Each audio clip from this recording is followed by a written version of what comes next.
Today, I want to share with you how we are going to build a better NATO.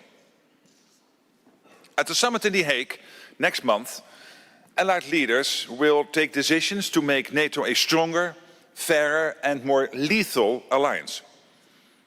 Because we live in a more dangerous world, and this is a critical moment for our security, with multiple threats and challenges.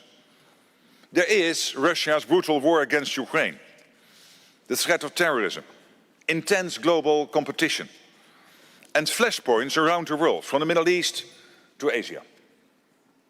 Russia has teamed up with China, North Korea and Iran. They are expanding their militaries and their capabilities. They are preparing for long-term confrontation. I'm struck by the speech Winston Churchill made in the House of Commons in 1936, when he asked the question, will there be time to put our defenses in order?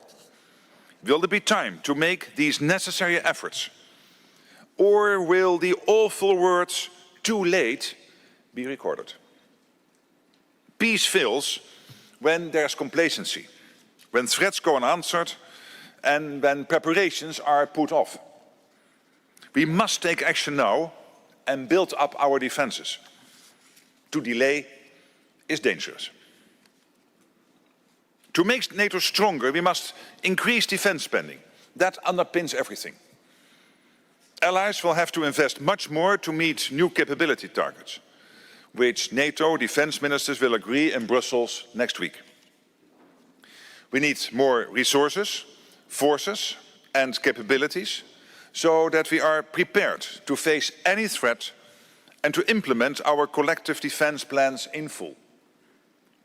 Most allies, if not all, are due to reach the initial aim of spending 2% of GDP on defense this year.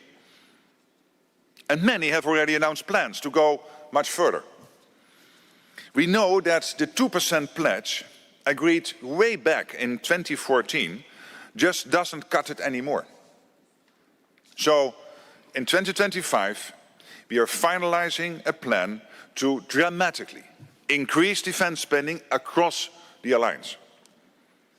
This plan will mean more money for our core military requirements, hard defense, and more money for defense-related investments, including infrastructure and resilience. I'm working closely with Allied leaders as we prepare for the formal decisions at the summit in The Hague. As parliamentarians, I need your help to make the case for higher defense spending with the public and to encourage your governments to keep up with their commitments.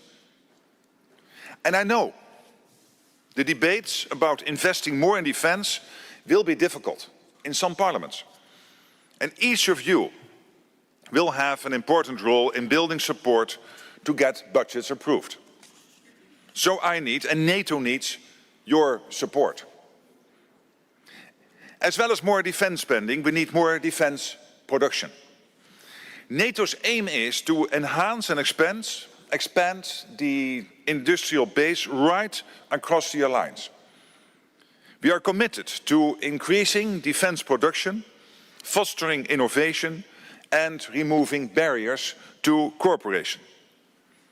The summit in The Hague will send a clear demand signal to industry. And we need industry to meet our ambition. Increased defense production is not just good for our security, it is good for our economies too. And I also expect allies will spend more and better together on critical capabilities for our armed forces.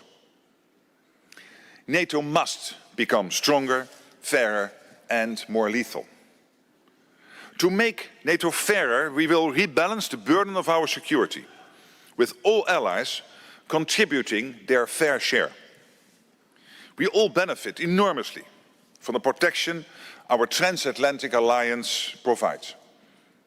But it is vital that every member of this alliance is pulling their weight. And I'm encouraged to see Europe and Canada stepping up with more defense spending.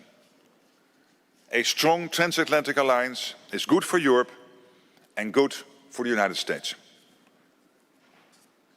Becoming more lethal means strengthening our deterrence and defense posture and providing our militaries with what they need to keep us safe, so that no potential aggressor has any doubt about our resolve. Rest assured, we will always be a defensive alliance. But to protect our way of life, we will always do whatever it takes to prevent any aggression against us. And if anyone dares to attack us, our resolve will be absolute. To preserve peace, we must prepare for war. Let us not ignore the lessons of history. Dayton knows that peace can prevail. It was here in 1995 that the brutal Bosnian War was brought to an end. The Dayton Agreement laid the foundation for peace in Bosnia and Herzegovina. NATO has supported peace and stability there and right across the Western Balkans for 30 years. Our commitment remains just as strong today. But above all, it is the people and politicians of Bosnia and Herzegovina and throughout the region that must deliver progress. The Western Balkans has shown that peace is possible. But today, Europe is not at peace. Russia has brought war back to Europe. Its aggression against Ukraine must stop, and it must stop now. I completely condemn Russia's indiscriminate attacks against innocent civilians over the last 48 hours. We fully support President Trump's urgent efforts to stop the fighting. We need a just and lasting peace. This is a priority that we all share. Thank you.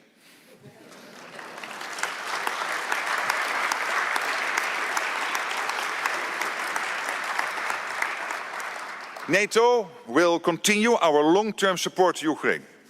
And this is not about prolonging the war. It is about ensuring Ukraine can defend itself now and prevent any future aggression. NATO's command in Germany is leading the coordination of security assistance and training for Ukraine, delivering critical aid daily and helping build its future force. And our new center in Poland is helping us all learn the lessons from the war. So far, allies pledged more than 20 billion euros in additional security assistance for Ukraine this year.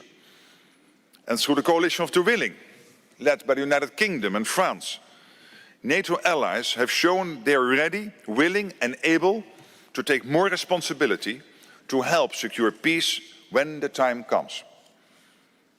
NATO has stood with Ukraine from the beginning. We stand with Ukraine today, and we will stand with Ukraine throughout the challenges ahead. We know that even when the war against Ukraine ends, the threats we face will persist. Our adversaries will still try to dominate and divide us. They will fail because of the unbreakable transatlantic bond, North America and Europe standing together to secure peace through strength. A stronger, fairer and more lethal alliance is how we stay safe in a more dangerous world. 1 billion people on both sides of the Atlantic are counting on us. Let us rise to the challenge and stand stronger together in NATO. Thank you. Thank you. Thank you, Mark.